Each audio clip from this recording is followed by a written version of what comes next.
Hello, hello. Gilad Berenstein here, coming to you from my home office in Seattle, Washington. We are 10 days away from our third annual Travel Tech Summit at Virtuoso Travel Week, and I am so grateful you'll be joining me there in person and that you've joined me for a few minutes here this morning to get prepared for our Travel Tech Summit. As I said, I'm so grateful to have you with me, and let's jump in. Before I jump into my talk and talk about the key themes and trends I'm paying attention to in travel technology, I want to briefly go over the agenda for the summit that we have in just 10 days. As you know, each year I like to innovate the format and to change it to bring us new ideas, new segments, and new speakers to help stretch our thinking and help us see innovation in real time in the wild. And this year is no exception. So, one of the changes, as you already know, is rather than giving my keynote on stage, I'm going to be delivering it right now via this video to enable us all to watch it before, to allow me to speak a little bit slower, I hope, and to leave more time for our guests and innovators on stage. What I try to do in this talk is really to be a table setting conversation where I define terms, share some numbers, and provide some examples to make sure all of us are prepared for the conversation we're going to be engaged with at the summit. Like last year, I'll be joined on stage by a few friends to share their own work within these themes. This year, we're going to have Richard from Built join us. Built is one of the fastest growing fintechs in the United States, and they'll share with us why travel is so central to their strategy. And we'll have our friend Shane returning again from Microsoft, who will be talking about AI and the connected trip. Shane is really one of the most thoughtful technology innovators in our sector. From there, we're going to have an AI panel of Virtuoso members, executives from our travel agencies who are innovating themselves and working with AI themselves to share what they're doing, why they're doing, and how they know what to do to share best practices and advice with all of us. From there, we'll hear about the impact of AI on consumer expectations from our friend Carolyn at Deloitte.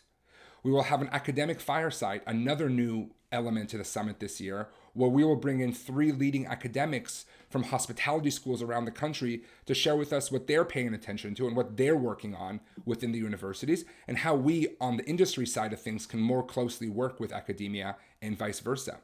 We will then hear from Travis McElfresh, our SVP of Digital at Virtuoso, about all the things that Virtuoso is doing to innovate technology and to further these trends. And we will finish our main stage segment by bringing back our venture capital investor panel, which is something I'm personally very excited about, as these VC investors are really thinking about the future of our industry 2, 3, and 5 years in advance. And I hope we can all benefit by seeing into their crystal ball.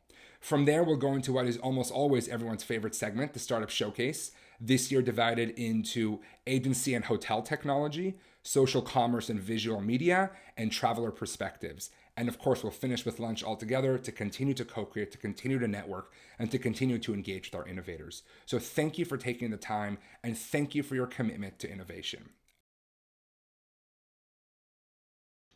Because our time together on stage is always so limited, I don't think I've had the opportunity to share with many of you the backstory and where the Travel Tech Summit really came from. In early COVID, I was sitting at home holding my baby and thinking about some of the events I spoke at over the decade before in our industry and really missed some of the opportunities to network, to connect, and to really focus on innovation. But one of the things I realized is that none of these events were really focused on the human connection, nor were they focused on the luxury and agency space that is such an important element of our industry. And we really wanted to create a place that not only could bring together innovators with technology, but specifically those innovators who really believe in the human connection, and like Matthew and I do, believe in using technology to elevate human connection, to elevate human creativity, and to make us all better at our jobs and living lives that are more fulfilling and enjoyable for all of us. So we do this summit for many reasons. We want to bring in thought leadership from the outside and bring outside in ideas to strengthen our own thinking about innovation and technology. While at the same time, we want to educate the investment and the startup community about our business and about the opportunities within our own sector to invite outside in innovation, outside investment in technology that benefits our industry. We want to move faster, to do more innovation, and to co-create even more. And of course, we want to use this summit to help us all prepare for the future, for next week and next month, but more importantly, for next year and the decades to come. Now, without further ado, I'm excited to jump into my annual talk of the key themes and trends I'm paying attention to in travel technology and innovation. This is, of course, not all the themes and trends in the industry, but a few that I think are relevant to all of us. Before we dive in, I'd like to review a brief history of our industry. The travel industry used to be an early adopter of technology. The GDSs, at their inception, were truly innovative and forward-thinking ideas. Just imagine a global inventory system 50 years ago. Then, tech adoption slowed way down due to aggregation, the rise of the OTAs, margin squeeze, and other factors. Until about 13 or 14 years ago, when we saw both the big tech players and the startup community alike begin to reinvest in digital technology in the travel industry again. And this brought some great times, until COVID, of course, put a stop to all of that. But soon after COVID, we saw innovation in our industry explode. And the AI craze has really only added fuel to the fire. My point is that this may be our time for our industry to reclaim the position of innovation leadership. So thank you for engaging with this important topic and with innovation. At our last summit, I told you that we have seen a huge proliferation in the number of investment funds focused on the travel and hospitality ecosystem. And thanks to my good friend Bobby from Rock Ventures, we can now visualize what that explosion in venture capital activity looks like. We have seen both the number of funds grow, along with their global footprints and their areas of focus. This is good for all of us, as the more focused investment we have in our space will lead to better technology, better startups, and faster innovation for all of us. So thank you, Bobby, for this slide.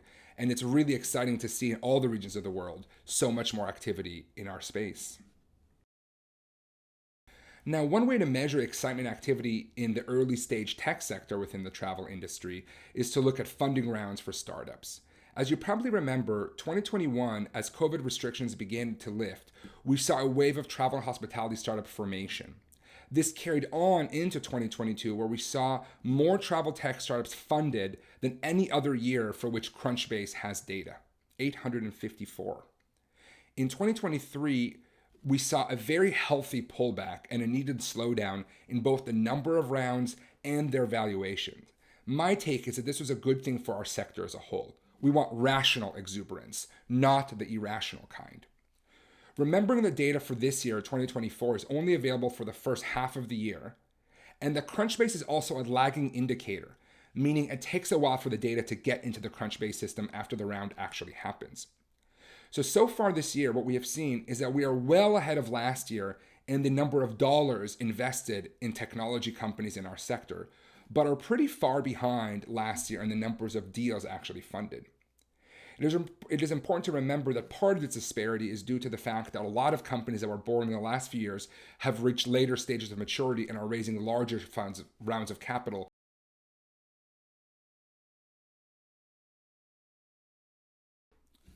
A different take looking at the numbers comes from Skift. This is probably focused both earlier on, so they're focusing more on early stage startups, and thus the numbers are a little bit lower, and it takes out some of that disparity we see between the number of deals and the number of dollars invested. And what Skift is seeing is a reduction in the number of deals taking place this year, but still a very healthy activity in our sector. Now, it's important to remember that, of course, we think about travel as its own sector, but we also use a lot of technologies developed in other parts of the economy. And this year, as we all know, we've seen an enormous number of artificial intelligence startups get funded. In the first half of this year, we saw over 28 US startups raise more than $100 million. That is a lot of companies raising a huge amount of money at the early stages, and all this is focused on AI. One of the many reasons we keep seeing so much innovation and so many new startups born in this sector seemingly every single day. I shared this chart in Dubai and noticed a lot of people taking pictures of it, so here it is again. This chart shows us why investors are more excited about some business models than they are about others.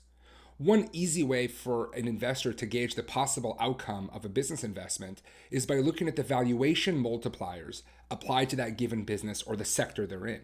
And as you can see in this chart right here, in our sector, software as a service businesses, SaaS businesses, get by far the highest multiplier, 47.2 times their EBITDA earnings. This is a huge valuation increase as compared to all the other categories in our sector, which of course explains why investors are often so excited about investing in SaaS software businesses. If you look down the line, the next tech business is a global OTA, which gets a 12.3 multiplier.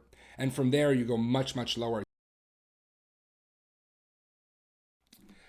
One more macro development in our industry is the rise, again, of a new generation of trip planning startups.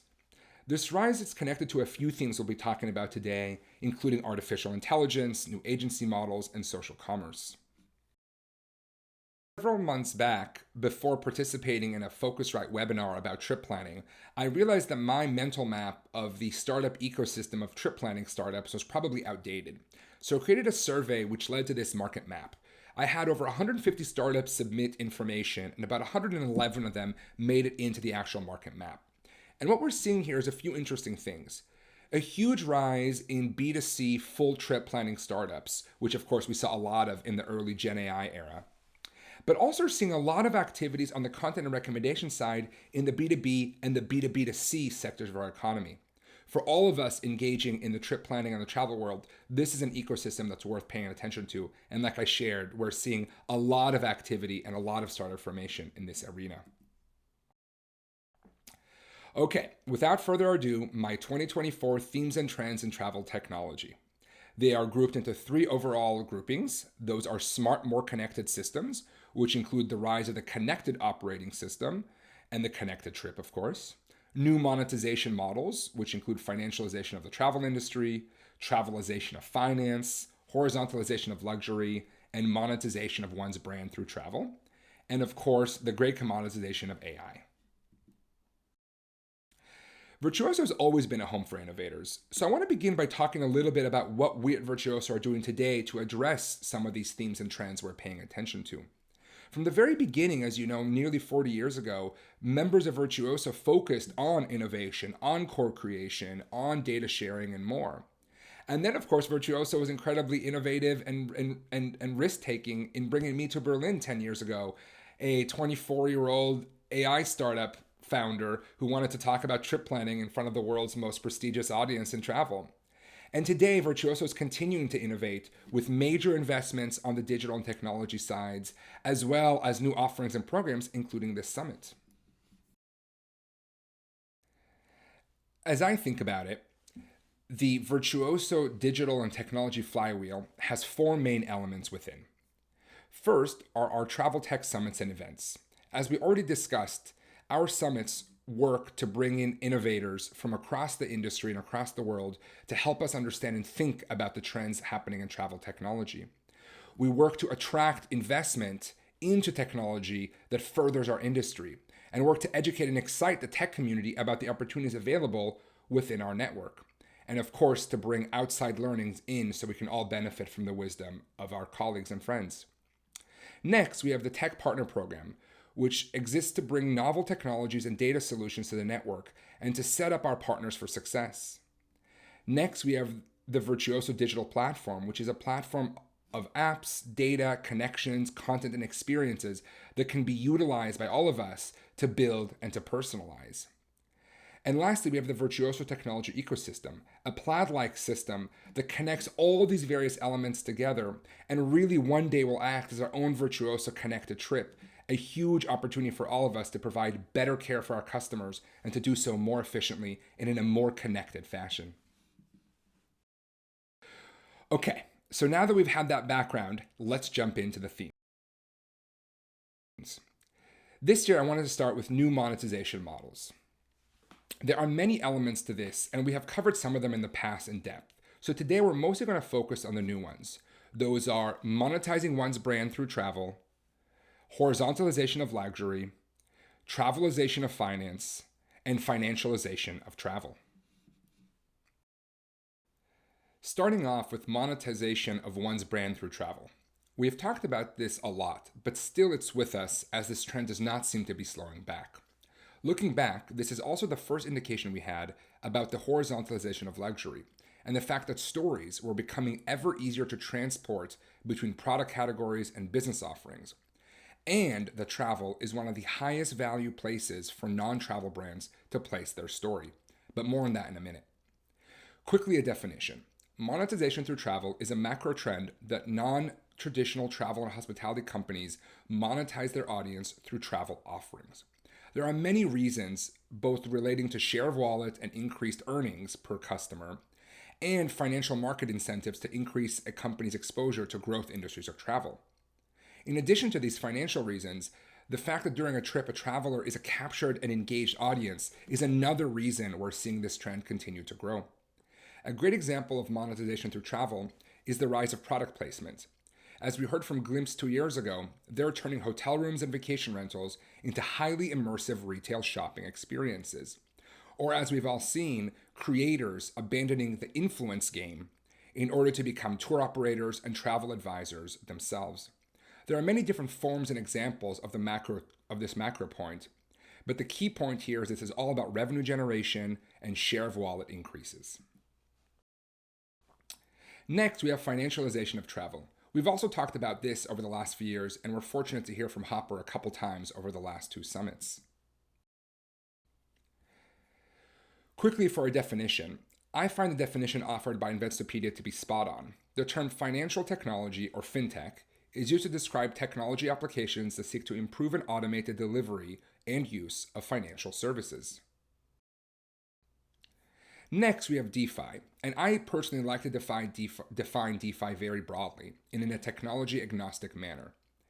Decentralized finance is the name of a category of products, services, and financial instruments that do not rely on intermediaries, traditional banks, brokerages, or exchanges to operate.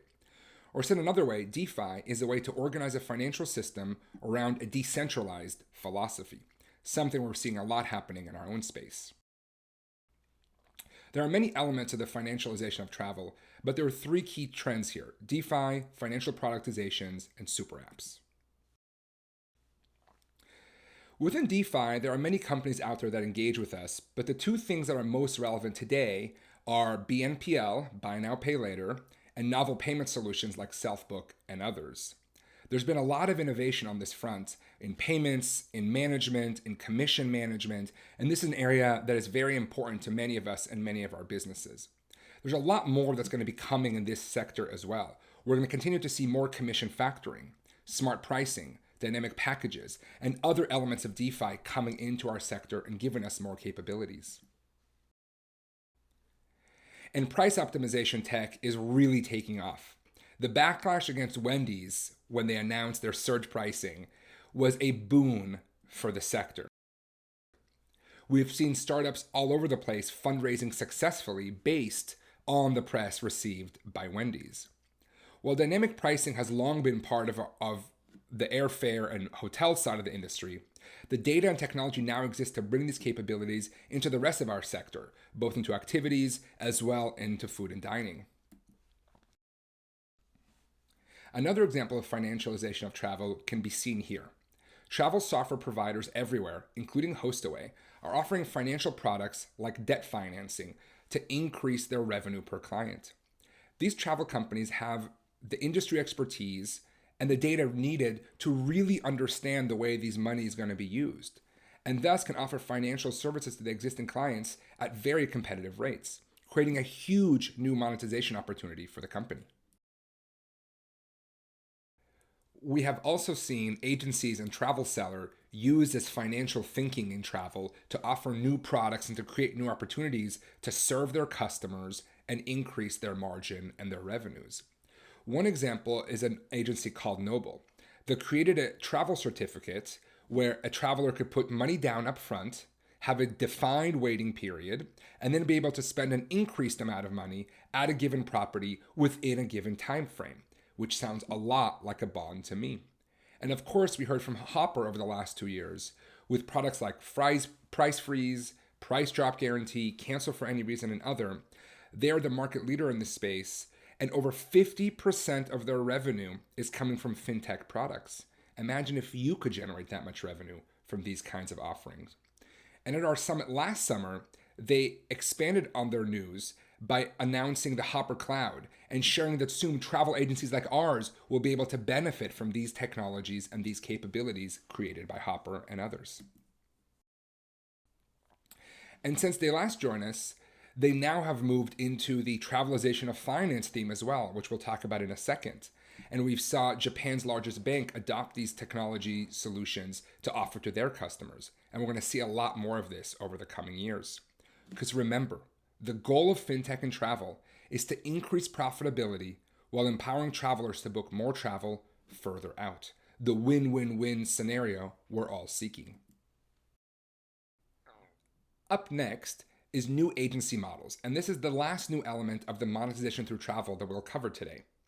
As we all know, COVID, plus the growth in the service economy overall, have pushed many travelers towards agencies and managed travel solutions at all price points and at all ages. We now know that Gen Z, the most digital native generation, is also one of the most likely to use travel advisors as compared to other generations. This growth in our market has led to a great deal of innovation within existing travel agencies, and we'll hear from some of those at our summit in Vegas, and to the creation of whole new agency models. These novel agency models are mostly focused on the mass market and the entry-level premium segment of the market, where efficiency and AI is especially critical. New agency models are everywhere, and I wish we had time to talk about them all, but you can see a few examples here. We have agencies like Tango that combine mostly AI with a human advisor. We have agencies like InstaHop that are taking local Uber drivers and taxi drivers and turning them into trip planners and concierges. We will hear from Greet Her, a really cool social commerce startup building a new agency model focused on women travelers, and there are so many other great examples out there. In addition to new agency models, we're seeing a huge proliferation in the number of travel clubs, most of whom require a subscription. These members clubs fall into two primary groups: trip subscriptions and membership programs and clubs. The newest category here is trip subscription, and the model looks a lot like this. You make a payment and sign up for a recurring revenue stream. You have trips made available to you. You choose the dates and destination, you travel, and you continue to make the payment. This is very simple and provides the company offering the subscription a recurring revenue stream, which is something we know public markets are rewarding. One example of this is from Alaska Airlines, my hometown airline, where, as you can see, they have a flight pass program, where for $49 per month, you get 6 trips per year, and for $189 per month, you get 24 trips per year made available to you.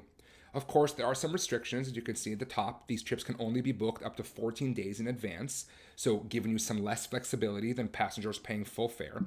But for those who are traveling to set destinations very frequently, this is probably a great value.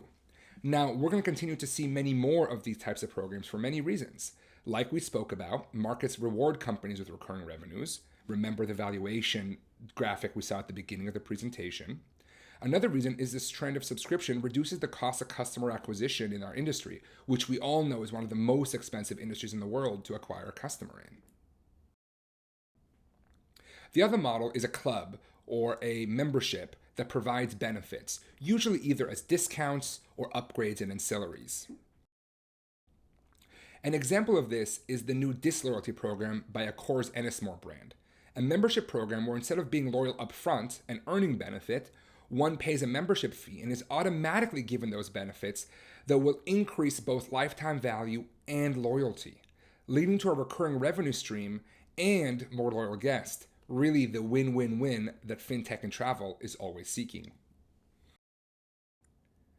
When I started focusing on this trend 5 or 6 years ago, I tried grouping these two different elements together into one theme that I called financialization of travel, as that was the more mature of the two sides. But over the past 3 or so years, we have seen the second element of this trend become dominant, and I think it's become time to split these into two separate theories, what I'm calling the Travelization of finance. Of course, one of the best examples of this theme comes from Chase here in the United States, but Capital One is not far behind. In addition to all these acquisitions and product launches, Chase has seen luxury bookings grow by 40% at 5-star hotels over the past 2 years, and is expecting to do over $20 billion in travel bookings this year. That is a lot of money for a business that is not even 5 years old yet. And Capital One is not far behind, combining hotel bookings, financial products like we spoke about a minute ago, content, commerce, inside of a closed ecosystem. They are really trying to compete with Chase. And as I've said before, this is beginning to look a lot like a super app strategy. A super app is a digital application that provides multiple seemingly unrelated services via a single app. Successful super apps aim to simplify and unify the user experience, almost always including payments and financial transaction processing. This is why so many of our fintechs are trying to become super apps, and why travel, one of the stickiest things in the economy, is at the center of all of these strategies. Said another way, super apps effectively become an all-encompassing, self-contained commerce and communication platform that embraces many aspects of personal and commercial life. There have been many attempts at becoming a super app or a single source of truth in travel, and these attempts are not going to slow down. This phenomenon is, of course, not US-centric, but rather global and growing. At our regional summit in Dubai, we heard from Unravel, a startup helping banks in Asia and the Middle East to offer travel content and booking capabilities. They shared with us a few of their observations. Feel free to quickly pause the video here and read them in more detail if you're interested. And of course, in Vegas, we will hear from Built, one of America's fastest growing fintechs, on what they're doing and why they believe travel is so central to their strategy. The newest addition to this entire category is what I'm calling the horizontalization of luxury. This is an emerging trend and thus still hard to define it perfectly, but many of us got to see this trend in action while in Dubai this spring. The theory started with the observation that the lifestyleification and cross-category growth of luxury brands seems different than in the past.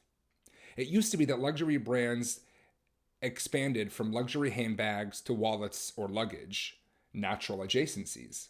But today, brands are no longer thinking about growth in these terms of product categories or natural adjacencies, but rather these brands are focused on growth through zero marginal cost goods, aka an ever-expanding story. For a few years, I have thought and spoken a lot about aggregation theory. Aggregation theory is a theory that describes how power dynamics have shifted due to the advent of the web and mobile technology. The best aggregators win by providing the best experience, which earns them the most consumers, which attracts the most suppliers and partners, which enhances their user experience in a virtuous cycle. As you can see, the basic of aggregation theory is simple. It tells us that due to the rise of the internet, and with it, zero marginal distribution costs, business power no longer comes from owning supply, but rather from controlling demand. A massive shift in historical business power dynamics. Remembering the key here, the reason this is possible is that zero marginal cost goods like digital art, music, content, itineraries, and of course, stories are easier than ever to create and even easier to transmit to customers.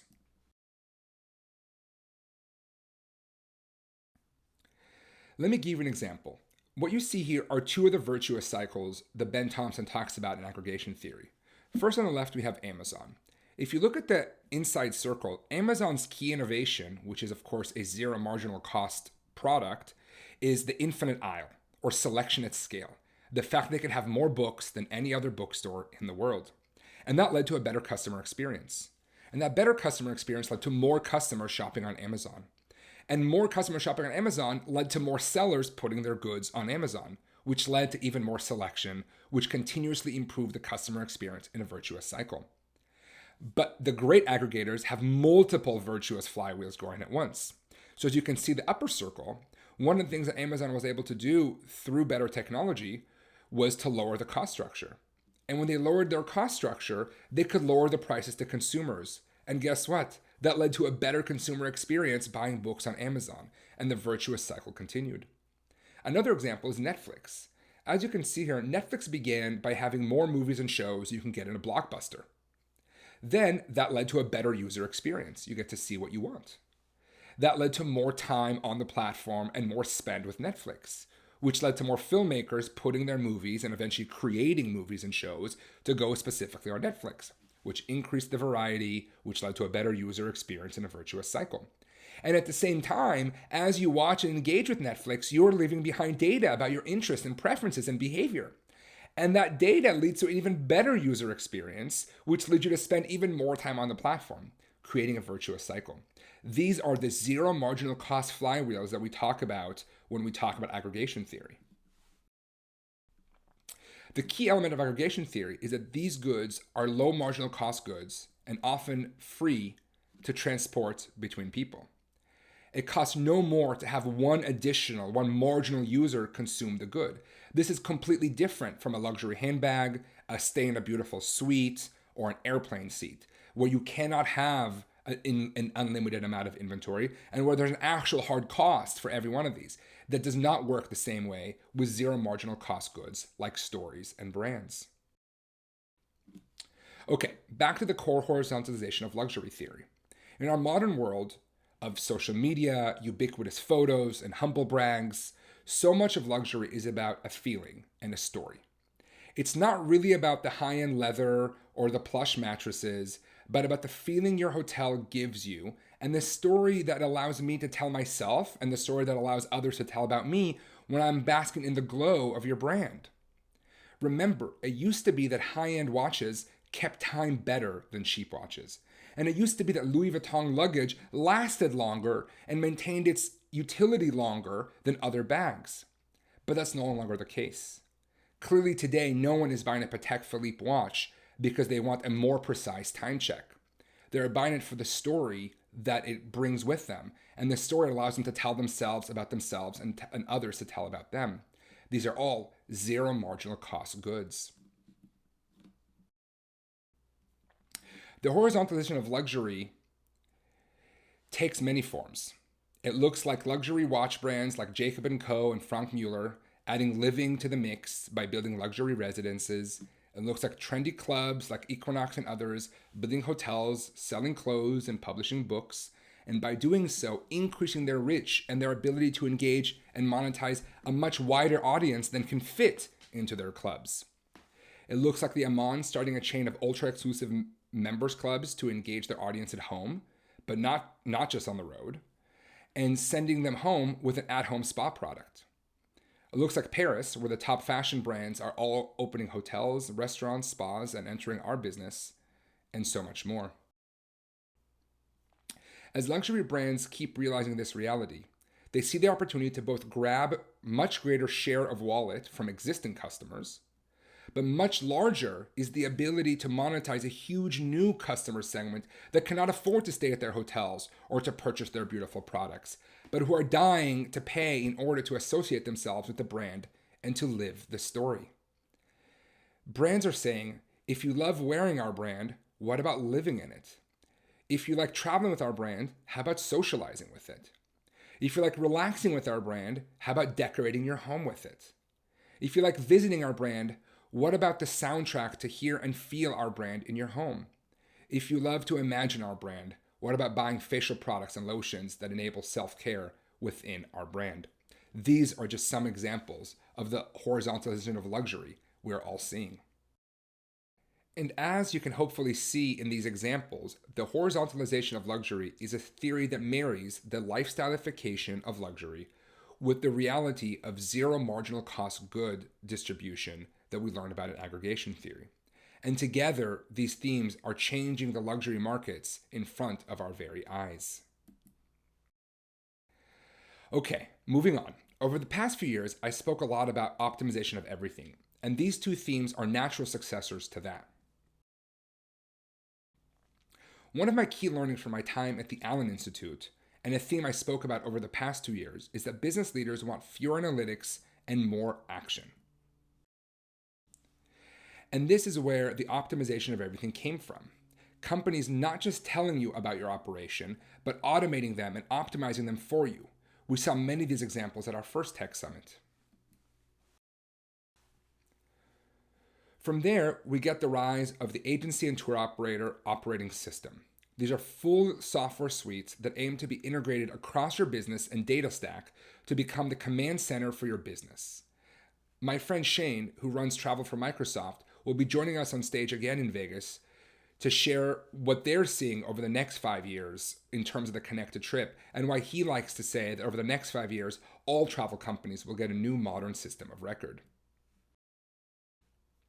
There are so many examples, but they all aim to eliminate the data silo, create a single source of truth, make your data accessible and utilizable, and prepare you for the AI and connected trip future. Several of these innovators will be with us in Vegas. Lastly, we have the pinnacle of these efforts, the connected trip. Last year, we heard from leaders like Hyperguest and others working on this front. There are many ways to define the connected trip, but my favorite way is always focus on the traveler and the journey. People often ask me why this is so problematic for us to solve in our industry. Well, it's because our ecosystem looks like this. And believe me when I tell you, this graphic is not all-inclusive of the systems and technologies utilized across our sector. Another reason the connected trip is so hard is that the amount of data we need to collect and manage is exploding. Over 90% of all the data created by humanity has been created in the past 2 years alone. But as we all know, much of this data is trapped and not connected. This is why we're not getting the benefits of all the data we're collecting. The connected trip. I like to define the connected trip as a concept focused on the future state of our industry where all elements of a trip are connected or smart, enabling data, preferences, and other information to be captured, stored, and shared so that an entire travel experience is optimized to its most personalized state. Remember, the connected trip is about travelers, not transactions. It's private but accessible. It enables read and write functionality without sacrificing data ownership. And in Vegas, we'll hear from Travis about how Virtuoso is building our own connected trip ecosystem and what we're doing about this important trend. Alrighty, last but not least is of course artificial intelligence. As we all know, AI has been captivating the imagination of science fiction for decades. But over the past 2 years, it has burst onto the scene for real and has seemingly taken over our lives. AI may seem new, but it's not. I find that people often make poor predictions about AI because they lack the history and context that aids in making informed predictions about the future. So let's take just 2 minutes to do a brief history of artificial intelligence. As most of us know, the history of AI starts a long time ago. Starting around the 1970s, the concept of artificial intelligence became prominent on elite university campuses. But the original concept goes way back. It was originally called cybernetics and was coined all the way back in the 1940s, over 80 years ago now. From there, it took a long time to get to early commercialization. And in the early 1990s, big tech and startups began to use AI algorithms within the business. And this led to what I call the optimization era of AI. Fast forwarding again, in the late 2000s and early 2010s, we saw the rise of the machine learning era of AI, when companies like Utrip and many others pioneered use cases of natural language processing, collaborative filtering, sentiment analysis, auto-categorization, and so much more. This is also the time we saw the beginning of the usage of deep reinforcement learning and the launch of Google's DeepMind. Many people call this era of AI the Gen AI era, and for good reason. We saw massive adoption of the GPT chat product, likely the fastest digital product adoption in human history. 1 million accounts in less than 5 days. And in the words of one of my favorite tech reporters, AI is eating itself and the internet. Last year, I shared a bunch of examples of the cannibalization we're seeing all around us. As a brief reminder, we've seen Google kill the little blue link and replace it with a Gen AI search result, taking away the thing that made Google one of the most powerful companies in the world. We've seen the junkification of Amazon and Etsy, especially for third-party reviews and imagery. We've seen job titles for AI editor instead of writer, asking for an output of 250 articles per week. And we've seen platforms like LinkedIn and others try to stimulate tired users by creating content using AI, that the entire decision for the content to be created was made by AI. No human decided what, when, or how this content should be created, because the AI believes this is what you want to engage with. And the latest example I shared in Dubai was an explosion in AI knockoff books. The best example is Burn Book, a book written by Kara Swisher, a prominent tech reporter. Within 2 hours of the book's publishing, dozens and dozens of AI-generated copies and fakes were already created and were already being circulated on Amazon to try to sell instead of the actual book written by Kara. And we have found at least one use case where Gen AI is beyond proficient, scamming consumers. And according to Booking.com, we have seen an over 900% increase in travel-related online scams already. While many people refer to this era of AI as the Gen AI era, I think many of you already know that I think that is short-sighted. I like to refer to this era as the Great Commoditization, and the reason is simple. I often ask audience, how many of you remember sentiment analysis, which was the hottest new AI technique in 2014? And very rarely do I see any hands pop up in the room. If we had this conversation a decade from now and I asked how many people remembered Mistral or Perplexity or some of the tools we're using today, I bet a similarly small number of people will remember those. But the thing we will all remember is that we entered this decade in a time when only the largest and most sophisticated businesses in the world got to benefit from AI. And we're going to exit this decade with every single business, large and small, using AI to optimize operations, to increase efficiency, and to better care for their consumers.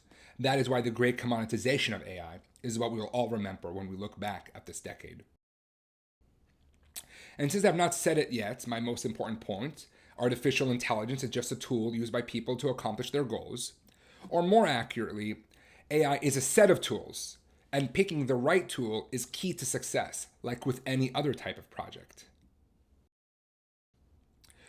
We will hear from several AI experts along with Virtuoso agency executives working on AI at our summit. Just a few quick pointers and important early lessons. One of the biggest things big CEOs and many startups forget is that AI is a wide field.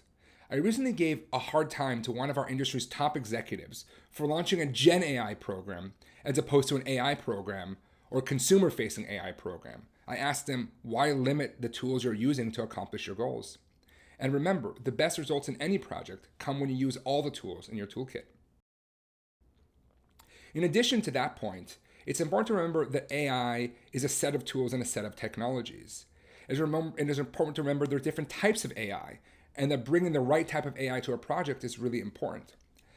This is one reason at our summit, I worked hard to curate a group of startups on the cutting edge that are using different types of artificial intelligence and different use cases, so we can see many different kinds of AI in action. This will also enable us to think critically about which kinds of AI are best for our own businesses and our own industry. And as you can see here in the circles, there are some AIs that are better for us than others, and I highlighted a few of them here. Feel free to pause again and to take a deeper look. Specifically, there are AI systems like expert systems that are especially a great fit for industries like ours and for our network, where the human connection and human creativity really needs to shine and be powered by AI, but not replace it. So expert system is something a lot of folks in our industries should be considering. One reason everyone is so optimistic about the great commoditization of AI is its continued growth and the speed it has shown. Just look at how rapidly accelerating performance of these models has continued to grow. It used to take years or decades to train an AI model to complete tasks at the same quality level as a human being. But as you can see, the time to value, the time from beginning of training to human proficiency is getting shorter and shorter and shorter. Back to the big picture. Since the great commoditization began, we have seen the big guys engage and startup formation explode. We heard from many of these innovators last year, and we'll hear from many more again this year at our summit. The startups we will see in Vegas and many others are what I call second wave Gen AI startups post the beginning of the great commoditization. In addition to the startups we'll be featuring in Vegas, I wanted to highlight a couple of emerging use cases that I think will become more dominant and prominent within our sector. First is the personal on-the-ground travel AI assistant, kind of like having a great tour guide and a concierge walking with you all day. iWonder is one of many startups working on this front, and will soon announce a couple big partnerships with major players in our industry. I also love to remind folks that the travel and hospitality industry lives in the real world, in physical space, and thus Gen AI has some serious limitations. This is why I'm excited about computer vision capabilities being deployed more widely across our sector. We will see a couple of great examples of computer vision AI in Vegas. I love this overview graphic created by an Israeli startup called Yeda because it highlights just a few of the incredible things that we can do with computer vision on the food and beverage side of our industry and business. And just imagine, for every one of these boxes that exist in food and beverage, the same capabilities exist within live events, within hospitality, within travel, and with all the other elements within our travel and within our travel and hospitality ecosystem. In addition to some of these great use cases we just spoke about, the second gen of AI startups also has some wacky ideas within. Butterflies is a social network for humans to socialize with AI bots. Whereas another example is just last month, the Earth hosted our very first AI Miss Universe pageant, where Miss AI Morocco won the prize. And like the human competition, this competition included a swimsuit round, an interview, and a talent competition, which is a bit weird. Okay, along with these new startups, we're also seeing new mental models emerge. I borrowed this one from my friends at NFX. As you can see, we think about AI startups in these 5 levels. AI enhanced startups, these are kind of things using AI to be more efficient. AI product extensions are companies using AI as a locking mechanism. AI enabled use both level 1 and level 2, but also add in an embedded algorithm that orchestrates all the action happening in these first 3 levels. AI startups level 4 is where my fund, Brook Bay Capital, begins to invest. And this is really companies where AI is the key selling proposition. And of course, finally, AI first startups, where we all hope to be investors, is a startup that was not possible without the latest advances in artificial intelligence. And many predict a golden age of AI deployment is just around the corner. This chart right here looks at the growth of the mobile ecosystem in the years after the launch of the iPhone, which launched in 2007. As you can see, in the 5 and 7 years after the launch of the iPhone, we have seen businesses launch that truly changed the world and really changed the way we interacted with consumers and consumers interacted with business. This is the scale at which we imagine level 5 startups being born in the coming years. Another one of my predictions based on the great commoditization theory is that we are also going to see a strong pro-small business era emerge, where the ease of using and accessing this technology makes it hard to build really big businesses due to the lack of ability to create a technology moat, as one company will have no advantage over others if they're all using the same large language models. However, small and medium businesses can succeed in this environment by finding their niche and owning it through the creation of proprietary content, aggregation of proprietary data, and maybe even proprietary inventory, something that is very hard to do at scale. This element will benefit both many of the small businesses within our network and our industry, as well as the travelers themselves. Another way to think about the large-scale development of AI is by examining this mental model published by OpenAI. They talk about what's happening post-great commoditization. Level 1 is what they call chatbots, AI with conversational capabilities, which we're about 2.5 years into now. Level 2 is reasoning, human-level problem solving, which really became more prominent with GPT-4 and the latest iterations of our AI capabilities. Level 3, where we'll enter in the next year or two, are autonomous agents, systems that can actually take action on their own, something we have not seen much of so far. Level 4 are innovators. This is AI that can aid in invention and discovery. And level 5s are AI organizations, AI that can do the work of an entire organization. Now, of course, I imagine a future where these capabilities free us to be connected with other humans, to be creative, and to use our judgment, all things where the human connection and the human creativity really excel in. And as I shared last year, AI still has many technical challenges and limitations, but the good news for us is our industry have exactly what we need to fight back against AI limitations and model decay. That is real people engaging other real people in real experiences in real time all around the world. This type of data is exactly the edge that we need as an industry to fight back against model decay and some of the limitations of artificial intelligence. But we can do even better. As a sector or as a network, we can create our own large language models by working together to train these things on our own data and the way that we believe a trip should be planned and the way that we believe that a specific customer should see Rome, Las Vegas, or Maui. And as I wrap up, I want to finish by sharing some high-level overviews about AI in the travel industry. This data below comes from our friends at Plug and Play. Unsurprisingly, what they have found in their surveys is that most travel companies have began by focusing on the customer service segment of their business. From there, businesses are deploying AI in marketing and sales. And lastly, and the most challenging, of course, is deploying AI within actual operations. And this is not surprising, but here's some data to back what we've intuitively known. Now, a few lessons that we've learned over the first 20 months of the great commoditization. Product and productization still matter a lot. It's not just about the tech itself, it's about the way you integrate it and provide a consumer an experience they really love. Further training of AI is a prerequisite for commercial success, like we spoke about a minute ago. We don't want generic recommendations, we want AI trained on our own data and our own knowledge. Model decay is real, use all the tools in your toolkit, and focus and measure. Less is more. One of the biggest mistakes I see companies large and small making is that they're running so many tests and trying so many things that they don't have the time to actually measure results and figure out what is working and not. And when they don't figure that out, they are not learning the key lessons learned through these pilots, which is the whole point of running these pilots in the first place. So remember, less is more. The goal right now is to learn about AI, not to do anything you can possibly imagine. I also love including this from my friend Matt McElwain here in Seattle. Remember, AI is not the end, it's the means. The ends is your business objectives, which is why he always reminds us that the most important AI model is still the business model. The most important thing is what the AI can do to further your own business objectives. Many CEOs of large traditional businesses ask me for advice, and I always give them 3 pieces of advice for their organizations. First is cultivate AI literacy and enthusiasm. Second, identify high value opportunities and create mental models around them.